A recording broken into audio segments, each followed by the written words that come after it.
All right, welcome to your 10/11/2017 edition of Spam.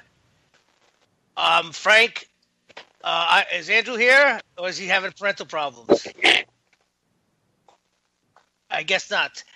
So I guess if for the UCY audience, if you heard last night on PrimerTime with Michael and Nick, I guest host. It was a good time. We talked about Vegas conspiracies. It's so far from what I see, it's getting a lot of views. I think the last time I checked, it was up to 70 views and 70 likes. So that's good. I like that. I think more UCY shows and hosts should do that. Guest on their shows. But I don't know. Like I said, some people don't like doing that. I don't know. Maybe they're insecure. Or, who's echoing back? Yeah, some hosts, some shows are insecure. They don't want other hosts invading their show. I don't know. I think it's a good idea. I say it makes everybody get bigger. You know, it introduces an audience to your show that was previously not there, and vice versa. But so that was pretty good. We talked about the Vegas conspiracies because last week I wanted to get Michael on. Last week during the last Wednesday show, I wanted to get him on just to get his expertise and insight on firearms and stuff like that because that's what on PrimerTime, they talk about that stuff. But so last night, his brother Nick had something to do, so I guest host on his show, and he's going to be on tonight. He'll be on in a few minutes, maybe sooner than later, because Andrew's having parental problems, or maybe he's watching the Yankee game. Why can't he just say, Frank, I'm watching the Yankee game. It's Game 5. This is a very important game. I've been invested in the Yankees all season. I need the night off. Why can't you just say that? And now he's holding up the show, but we'll go on without him. If that won't be too hard to do. Not that I want to, but that's what it'll be. But so Mike will be on very shortly. I don't know why. Now everybody's messaging me. Now Andrew's messaging me. I have him. This is what he's telling me. I have my mic on mute. Don't worry, I'll be on in a few minutes. Okay, all right. So in the meantime, I'll just ramble on and try to fill in time, right? This guy doesn't get it. He doesn't get what live radio is. You can't just do that at the last minute. Parental problems. Close the door to your room and be a man and tell your parents you're on the radio. But it's not. I'm telling you, it's not. I'm going to tell the audience, it's not parental problems. He's watching the Yankee game. I'm telling you. And when he gets on, he's going to start laughing because he knows I'm right. And him and his stupid NFL picks. I don't even want to do these things anymore. Now, it was my idea to do his weekly 2-minute warning segment where he picks 5 games, and then of course now the NFL decides to take the knee and I don't even want to do it. I don't know. Maybe this will be the last week. But anyway, so yeah, I'll have Michael on in a few minutes, and then at 8:30 we'll have the news. Maybe if he wants to, he can stay on for the news. That should be entertaining. But I guess what's going on besides Vegas? That's died down. It's become so It's become so muddied. The waters have become so muddied. Everybody has their conspiracy theory. The police are changing their story, or they're being rather ominously quiet about this. Last night, like we touched on PrimerTime, there was a break-in in the house. Why would it? Now, just like that's a good point. Isn't Stephen Paddock's house a crime scene? Considered a crime scene? Shouldn't that be sealed off? Shouldn't there be law enforcement protecting that place? And then you ask yourself, why would anybody want to break into his house? Could it be some curious reporters trying to get the scoop of the year, or could it be somebody trying to take something that nobody found, something hidden, something this guy hid? Could it be money? I don't know.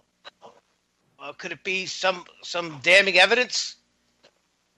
And who would be capable enough to break into this guy's house with the police sitting outside? Unless the cops were eating donuts like we always see in the movies, I doubt it. If that's true, they had to be some highly skilled professional people to manage to break into the house with the cops sitting out front and evading detection. But see, there you go again. Every day, more questions. One answer becomes more questions. So what you got to ask yourself: what was so important that whoever broke into this guy's house would risk breaking in, or were the police complicit? I don't know. See, it's more questions. Anyway, so that and when Michael comes on, I want to talk to him about a few things about just conspiracy theories. I want somebody's counterpoint on these conspiracy theories because some are ridiculous, but some are feasible. Anyway, so like I said, at 8:30 we'll have the news with or without Andrew. But Michael, are you there? Absolutely, Frank. How you doing? Thanks for having me on. Oh, lower your mic. It sounds like the voice of God. I've been called worse. How's it going? All right. It's not bad. Had a kind of a revelation today. Hadn't had to do something in a while, and I had to. Do you know exactly how expensive headlight bulbs are? I don't know. Probably about $40 each. Well, depending if it's a specific car, they could cost about $100. No. Well, I mean, for an old Chevy truck, I was kind of shocked that a set of low beams was $60 and a set of high beams was $70. That was just that floored me. But I haven't replaced headlights in a long. Well, what savvy people do in New York is they go to junkyards and they just try to find the piece. Yeah, I didn't actually have. I had to buy the new bulbs, not the actual the glass headlight. I just had to buy the bulbs that go on the inside. Right. And yeah, I could imagine they are expensive because I mean, how many times do you replace the lights on your car throughout the lifetime? A handful. Well, I'll tell you what. If you own a Chevy truck of my generation, you replace the driver's side tail light at least 10 times. Why is that? It's just a bad design. I have a 98 Chevy 3500, and it's a great truck. Look at this. Hold on. Who's that, Andrew?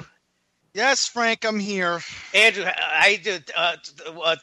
Thanks for gracing us with your presence. Michael's on with us. Say hello to him. I have been listening for the past 9 minutes. I can't believe my mom dragged me into her situation. I kept telling her, "Mom, I'm on live radio. You need to stop me getting involved in this situation." All right. So what was now you have to tell the audience what was the situation? What was so important?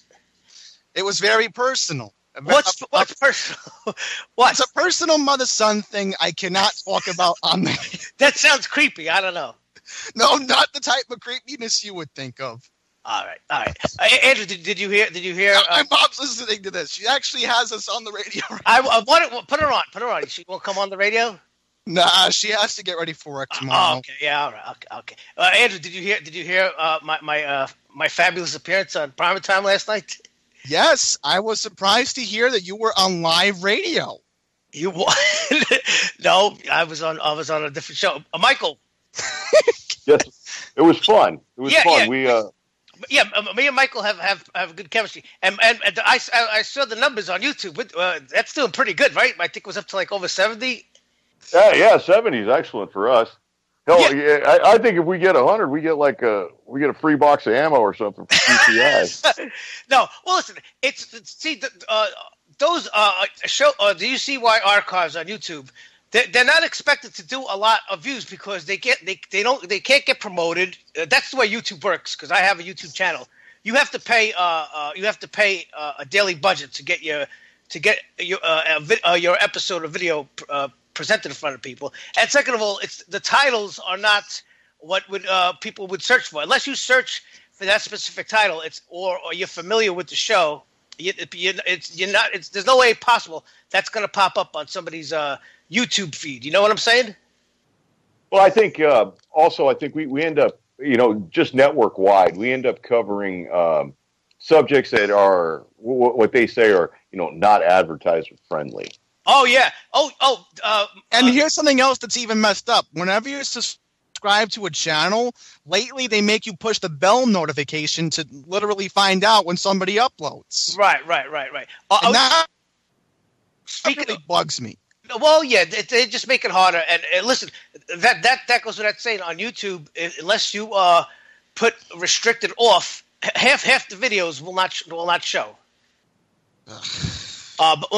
Mike, what was I saying? Oh, and I lost my train of thought. I was going to tell. Oh yeah, Michael.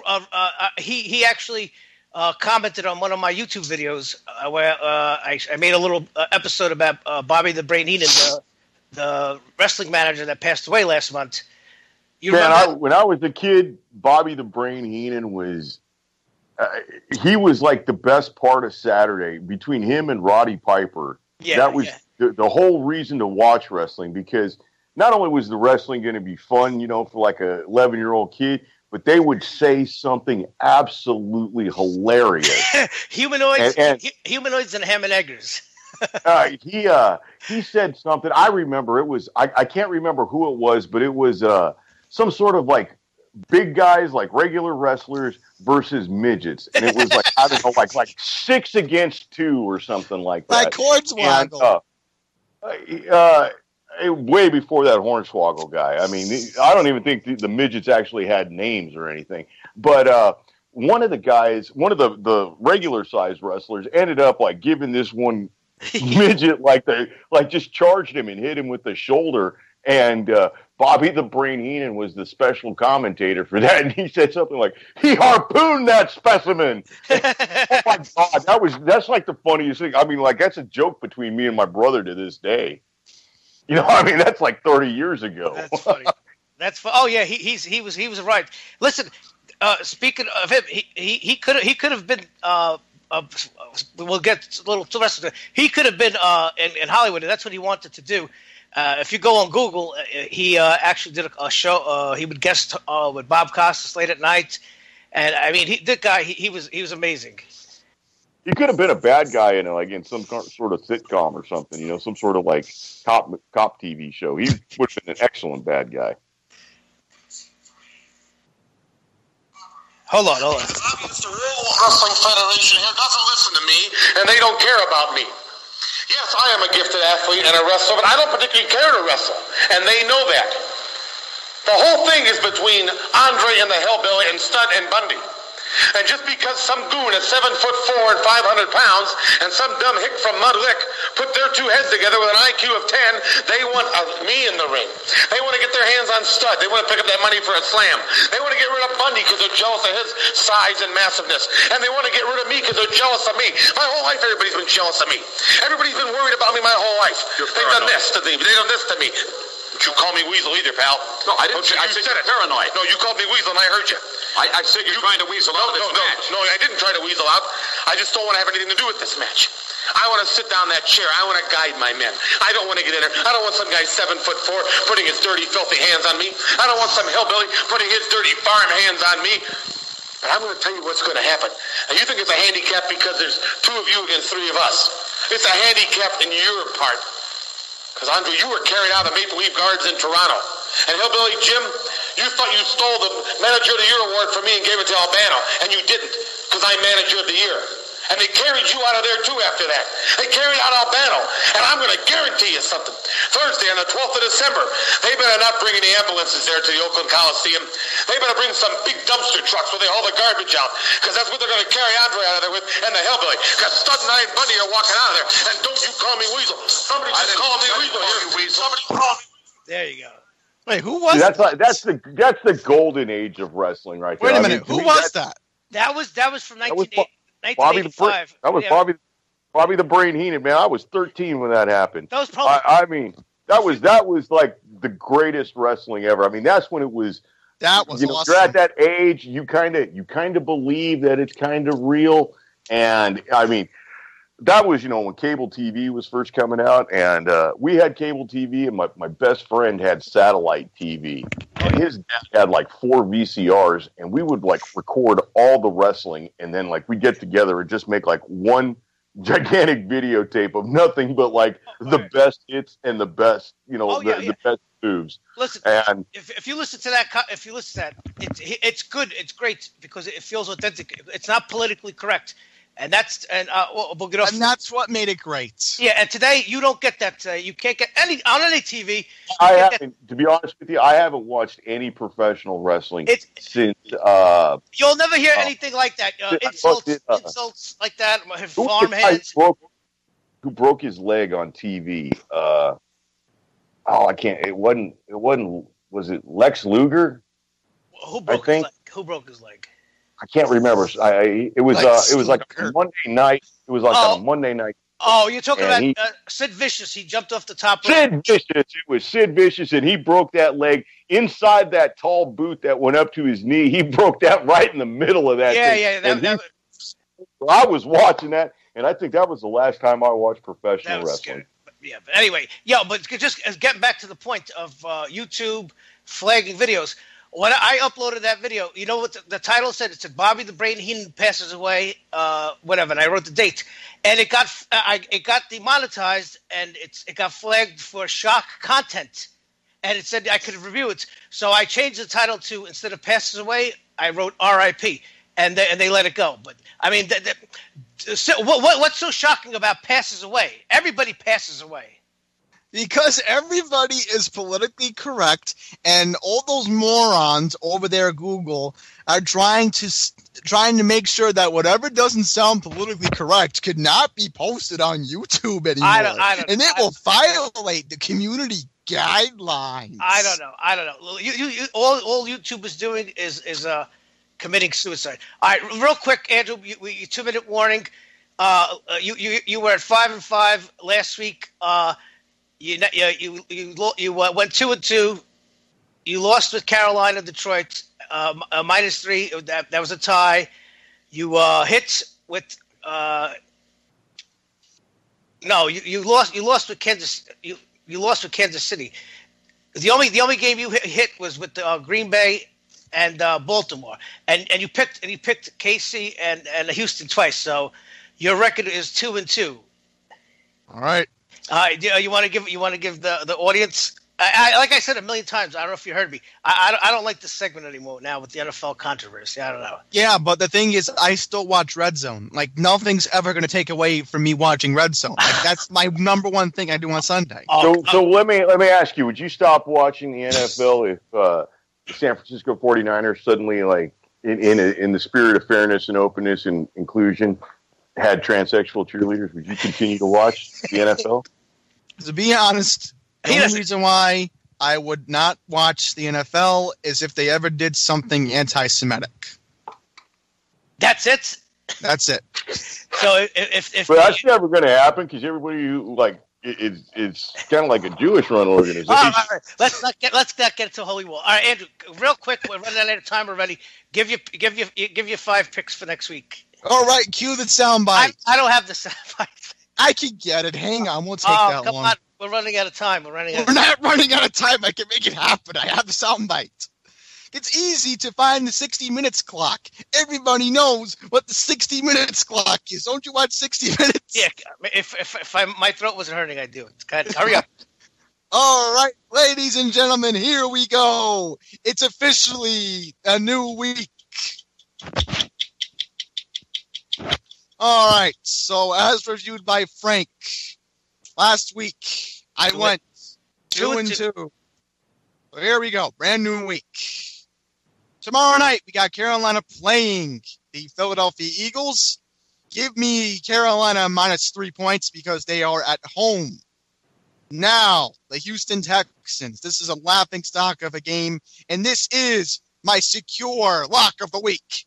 I am taking the Houston Texans minus 12 points to beat the Cleveland Browns. Oh, boy. Imagine what happened with the Jets last week. They'll get creamed by J.J. Watt. All right. The Green Bay Packers this week are favored by 3 points in a closely contested game. Give me Green Bay minus 3 this week. All right. Next up, the Ravens. They should be able to take care of business. They have a weak opponent. Give me 7 points, touchdown. And last but not least, Chiefs. Give me them minus 3. All right. Very good, Andrew. So your record is 7-7. All right. So now we'll move on and we'll get to serious stuff and what I wanted to bring Michael on for. Michael. Wait a minute. It's what? Vikings. It's Green Bay playing the Vikings. Just want to make sure I get the matchups clearly. You have the Ravens. Oh, yeah, we got Steelers and Chiefs. And then we got the. Let me make sure I have it. Move on, Frank. Yeah. You gave the pick. You gave your bet. Okay, Michael. Last night we touched on. I tried. What I was trying to do last night on PrimerTime, the October 10th episode was I wanted to build like a bio about this guy Stephen Paddock because I wanted to sort of examine what we're being told. I talked about how a 64-year-old real estate man who's now a professional gambler who lives a life of leisure. How can he suddenly become go and buy guns and actually carry out an attack of that magnitude? And and Michael explained, he probably. Sorry to interrupt, Frank, but I did want to ask Mike a question. Now, Mike, you are a firearms expert, right? I wouldn't say an expert. I'm an enthusiast. He handles guns. Who knows my way around what I like. So this is what our audience wanted to know last week, and this has been questioning me because I'm always seeking knowledge. What type of weapons do you think the gunman used during the shooting? Well, all right. So the only thing you can do is go off of the photos that we've been shown of, the hotel room and then what the audio provides. I would say none of the bursts were longer than 100 rounds, which would fit in with the Surefire stocks, or the Surefire Coppin magazines that are in the picture. Because I can identify what's in the pictures and stuff. And the magazines that they had stacked were not the normal standard 30-round magazines. There's companies that make larger magazines. And those appeared to be either the 60 or the 100-round magazines from Surefire. In any of the bursts I've heard, they all seem to be maxed out at about 100 rounds. What really made this whole thing stink to me is there's one 100-round burst, and then in the middle of that burst, at a different tone, and not as long as that first burst. I mean, it starts after the first one starts and ends before the first one ends, is a completely different rifle. Now, with what they're telling us, that this guy had AR-15s, of course, the demon rifle, and then the new object of scorn and derision, which is the slide fire stock. Slide fire stocks or the bump fire stocks or whatever they want to call them. The thing that really stinks to me about that is he couldn't have fired 2 guns at once because it takes 2 hands to make one of those slide fire stocks work. What you have to do is it's two pieces of plastic that ride together, and then it's got like a little shoulder shelf that you would rest your finger on, and then you pull the rifle forward, and with the action of the recoil, your finger will end up touching the trigger, and you have to have forward pressure on that weapon for it to function that way. Now, so what you're saying is the weapon that was used was an automatic assault rifle, right? I am not saying that at all. I am not saying that at all. What I'm saying is what they've told us that he has, and him being the only shooter, does not technically match up to what the first person cell phone videos show. I'm not going to go out and say that this guy had belt-fed weaponry. I'm not going to say he had full automatic Hold stuff. on. Let's see this. Let's see this. Multiple shots fired and they need lots of medical there. Do not go to Mandalay Bay. Stay away from there. All right, I'm leaving. This is ridiculous. I don't know why people aren't leaving. I'm trying to cue it up. There was this guy. He was a cab driver. It's a famous video, Vegas shooting taxi drivers video. If you want to go on, I've seen that video, and one of those that burst sounds to be a lot lower. Right. 35 floors. Right. It looks like there's a clip in there where there's a loud, crisp fire above his head, and then it almost seems like it echoes. There's another different, distinct, low sound from far away. And there's something that a lot of people are overlooking in this whole thing, and it has directly to do with the sound, with the audio. The rate of fire changes, right? I mean, you have a certain number of rounds per minute, in something that's full automatic, and it's either going to be that number of full automatic rounds per minute, or it's going to be 1 or 0. There's not going to be. My question, let's just say it's 500 rounds a minute. It's not going to go 375 and then speed up. It's not like a gas pedal on a car. It's a machine. It does this or it does that. Of course. And now, there's no.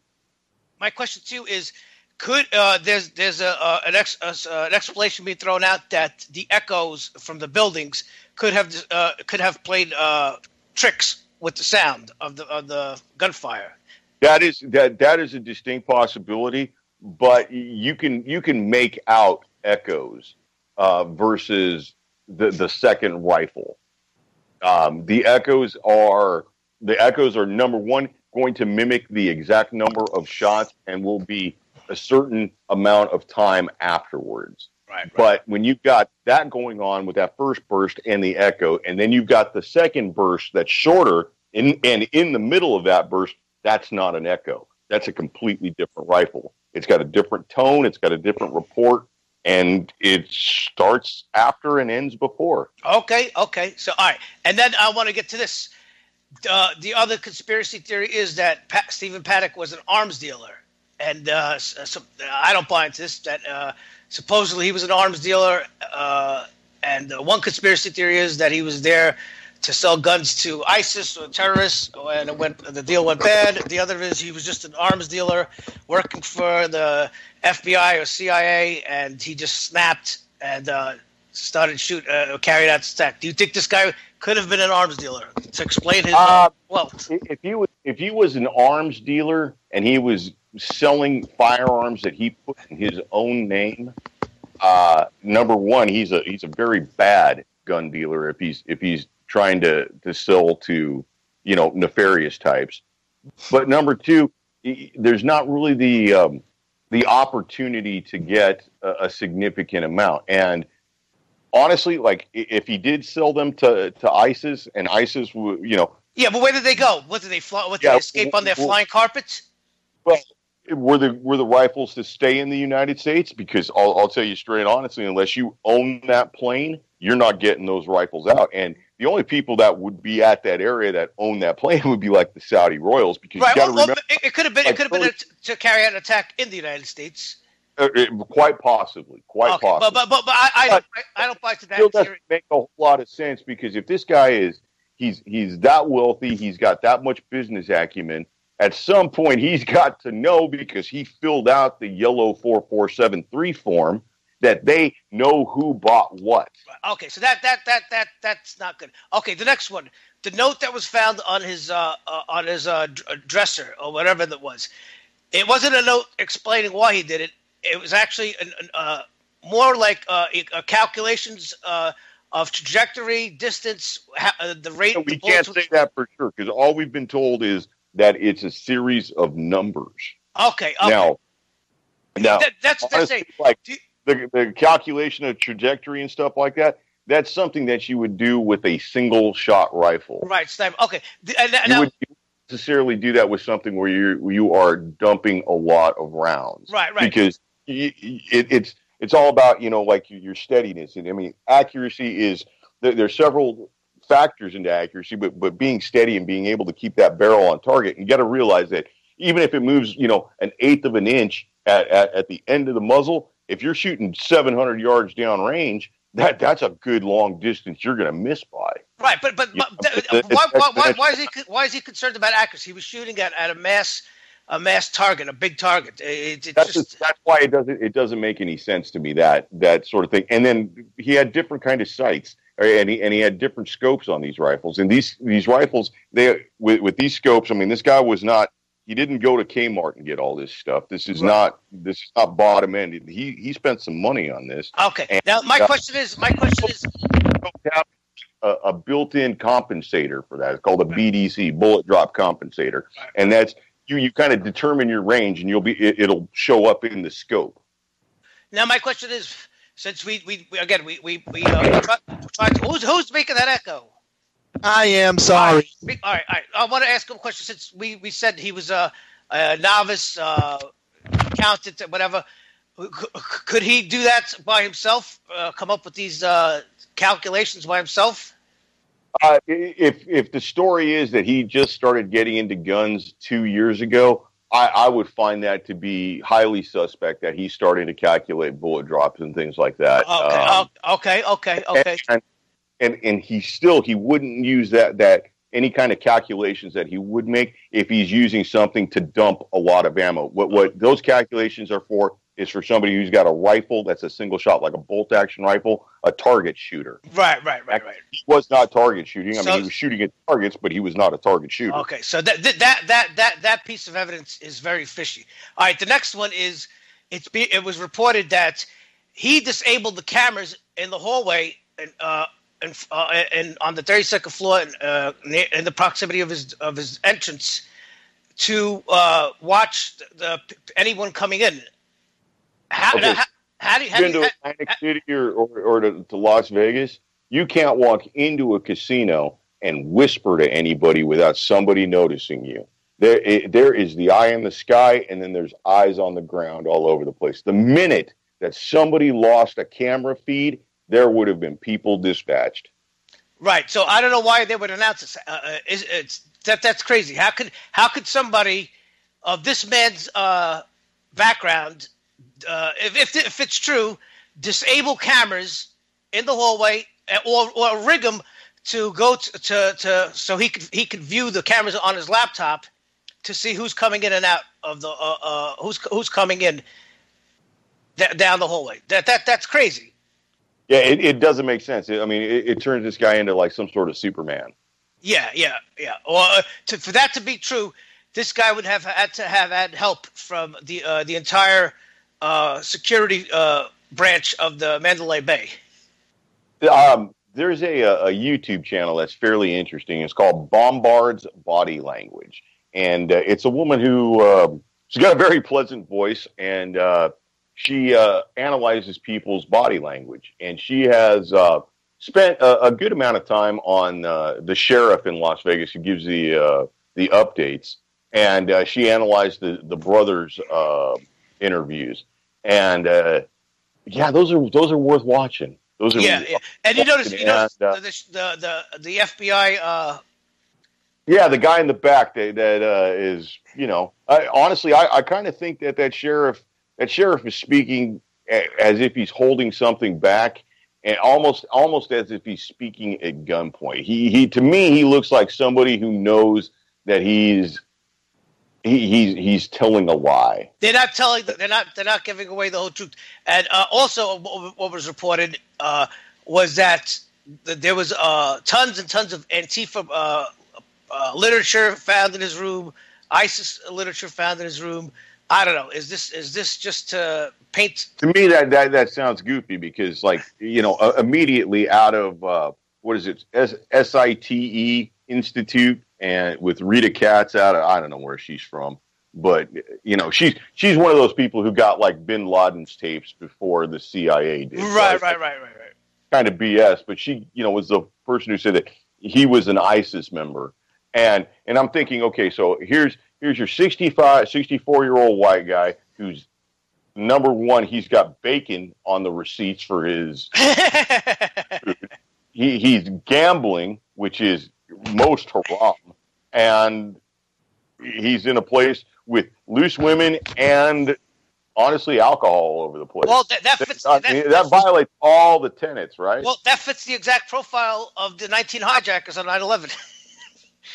They went to strip clubs, drank alcohol, did cocaine the days before 9/11. There are people who grown up in that system. This guy did not grow up in that system. He just all of a sudden said he's going to convert to Islam, but continue doing his other stuff just so he can. No, come on. All right, the next one and the final one. My only theory was that he was mentally ill. Plain simple. There's no other explanation. You go up in a hotel room and you shoot up 58, 59 people. Yeah, you're mentally ill. That's and of course, if you believe that the video of him at the anti-Trump rallies in Reno, where he's wearing the pink pussy hat, yammering pussy. You might have to be a little mentally ill to wear a pink pussy. All right, the last one is, now that this is another red flag that's being thrown around, is that the security guard who went up to the room was shot 6 minutes before the actual attack occurred. Have you heard about this?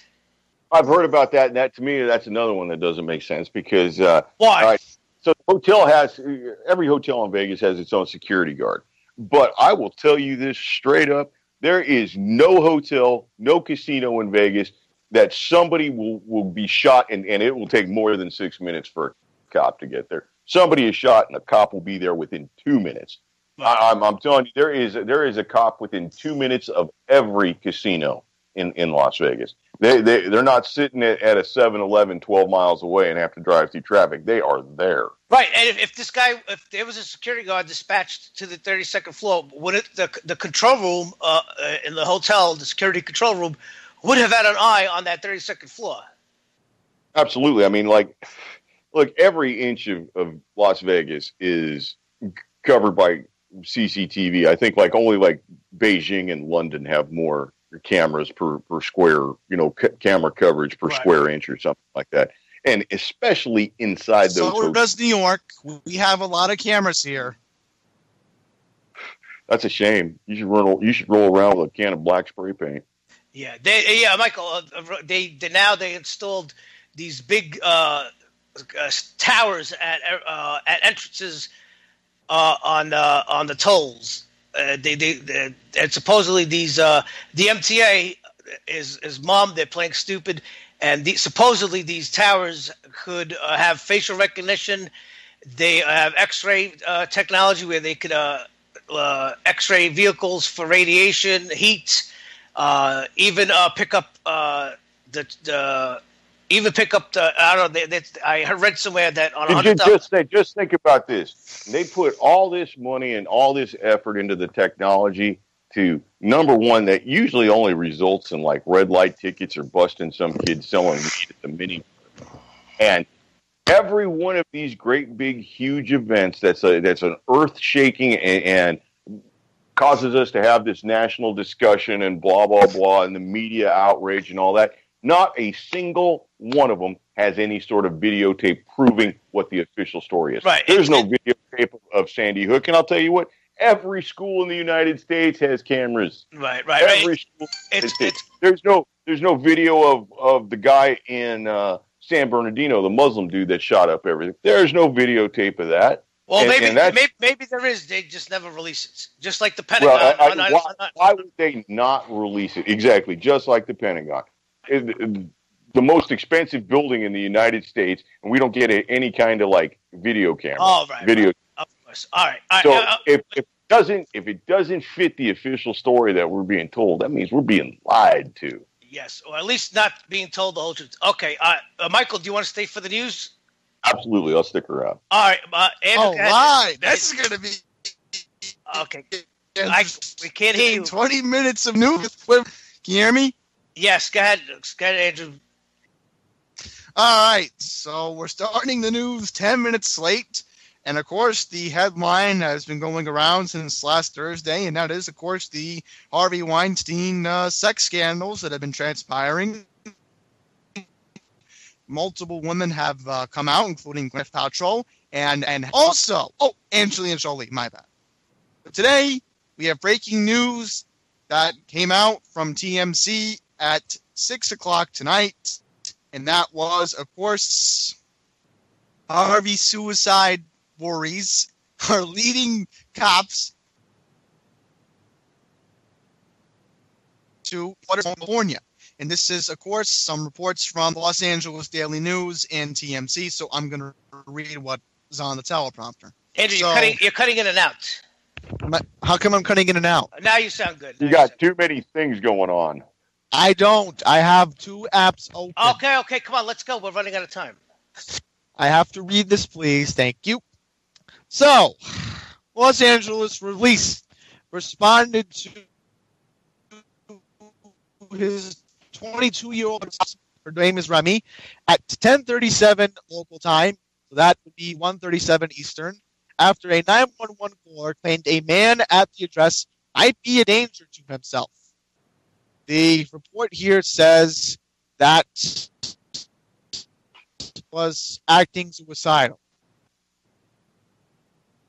Andrew, you're cutting in and out. The report says that Mr. Weinstein was acting suicidal. Better? Let me adjust the mic. Is that better? Yeah. I don't know what happened. Because you two were talking, you made me distracted. So I was really into hearing Mike's voice. Go ahead. All right. Let's continue reading. All right.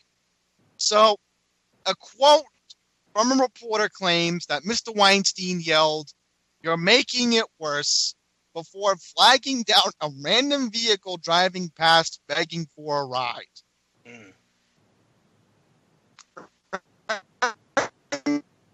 Weinstein to go back inside the house. By the time police arrived, Mr. Weinstein was already gone. He is 65, and of course, as I said earlier, he is the subject of spiraling sex abuse scandals involving, as I said before, Gwyneth Paltrow, Anne Hathaway, and Angelina Jolie. So now we're supposed to feel sorry for this guy now, because everybody now it will make everybody's making it worse for this guy, because this guy spent a better part of 30 years abusing and molesting every female actress. Frank, before you make your point, I have to read. This is the very important part of the story. This whole scandal started back last Thursday in the New York Times. It was a blistering expose that was unveiled in the New York Times and then was picked up, believe it or not, by Michael Savage, and then continued yesterday with a New Yorker piece that accused Weinstein of raping 3 women, and of course the audio has been played on multiple news outlets since yesterday. Yeah, how many stories have been squashed in the last 15 years? Michael, are you familiar with this jerk? Yeah, I know who he is. Yeah. I find him to be repulsive. You know what? He's just the tip of the iceberg. I mean, absolutely. Seriously, like all these hot young things are like all over this dude. He looks like he looks like some sort of Jabba the Hutt kind of guy. Yeah, of course. And I mean, like they're talking about him like he's like the pinnacle of manhood or something. Whatever. And now, that dude ain't even seen his own dick in the last 20 years, unless it's in front of a mirror. Yeah, I'm sure he pops Viagra every 10 hours. No, you know what? Now it explains a lot why all these Hollywood actresses are so angry and so Viagra. I'd go a little bit further, and I'd say that all those Hollywood actresses are almost whores. Like they're like not actresses, they are hookers. Yes, and that's why you see like I will admit Angelina Jolie looks ugly. I will admit that. And look, those false lips, honey, are not fooling anyone. It doesn't matter because it's ugly. It's good-looking women, ugly women, good-looking boys, ugly boys. It doesn't matter. Right. And I mean, like, take a look at every time you see one of these great big, Hathaway. Let's talk about her. Every time you see one of these great big, like, the Cannes Festival or something in France, and you see it's nothing but wears too much makeup. I will admit, they all do. But I mean, you see like the party at the Cannes Festival or something, and it's all these superstars and all these Hollywood moguls on boats, and you see the boat, and it's like 40 dudes that are 50 years and up with big old fat pop bellies and balding hair and not necessarily stylish or anything, and then all these 16 to 23-year-old really hot babes. Of course, models. And it's like, what the hell is going on there, man? Of course, I should be. Okay, fine. It's all models, and that's why all these actresses are also angry. And now I think they all. I don't want to bring Trump into it, but now that's why now all of a sudden they're projecting onto Trump. Their abuse. All these actresses have post-traumatic stress disorder. PTSD. Yeah, just like who was it? Ashley Judd. Remember when she did that? I'm a nasty, nasty woman, and she was the one who covered up Weinstein's abuse for 20 years because she got abused. You know who else was covering this up? Seth MacFarlane. Yeah, no, he wasn't covering it up. He made a joke about it at the. But he knew about this. They all knew about it. You just listen. He's just the tip of the iceberg. God is just like Hollywood is a satanic cesspool. Unspeakable horrors. Anyway, guys, Andrew, let's go. Let's move to the next story. Well, all right. I don't know what this story is about. I can't really make it out. Okay, now I can make it out. You know what? Here's a better story. What do you mean? Well, don't pick your stories. Read the story. That's in front of you. An old school pharmacy has delivers drugs to Congress, a little-known perk for the powerful. If House Speaker Paul Ryan comes down with the flu this winter, he and his security detail won't be screaming off towards the closest CVS for his Tamiflu. Instead, this rhino will walk downstairs and pick up the pills, part of a little-known perk open to every member of Congress, from the rhino and another rhino named Mitch McConnell down to the newest freshman Democrat. Nearly every day for at least 2 decades, pharmaceutical drugs have been bought by the carload to the Capitol, an arrangement so under the radar that even pharmacy lobbyists who regularly pitch Congress on their industry aren't aware of this. So remember, folks, you're hearing it first on this show. So what do they say? That all these congressmen are taking prescription pills? Maybe they're taking Vicodin for all we know. Oh, God. Good. Oh, boy. This is good stuff. This is what the lamestream media doesn't want you to hear about. To continue, the deliveries arrive at the secretive office of the attending physician, an elaborate medical clinic where Navy doctors triage medical emergencies and provide basic health care for lawmakers who provide an annual fee for just over $600. Wow, they got a good health care. Wow, I could pay $600 for this. Wow. Everyone comes from Washington's oldest community pharmacist, Grubbs.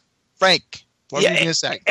Michael, do you think they're only getting prescription pills, prescription medication delivered, or other? Well, I mean, if you get the right prescription medication, what the hell else do you need any other drugs for? Right, Seriously, like you ever taken a pill called Dilaudid? No, what is that? Tell you what, that's like that's like heaven in a pill right there. I mean, they give it to people with bone cancer. What's it called? Dilaudid. Dilaudid. Dilaudid. Right. It's an extremely strong narcotic. It's a painkiller, and it's probably the best one out there. I mean, in the way it makes you feel. Right. It's great stuff. So I mean, I got no kind of like reservations that these dudes don't have some sort of doctor that says, oh yeah, Senator Harry Reid, here's your 600 count refill of Dilaudid for this week. Right. I got no. Yeah. One could only imagine the drugs that Senator Tim McCain is on. Yeah. Boy.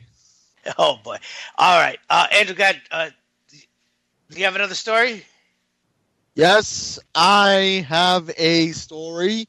Let me make sure I have it. Okay, let's do this one. Dutch police foil elaborate helicopter prison escape plan.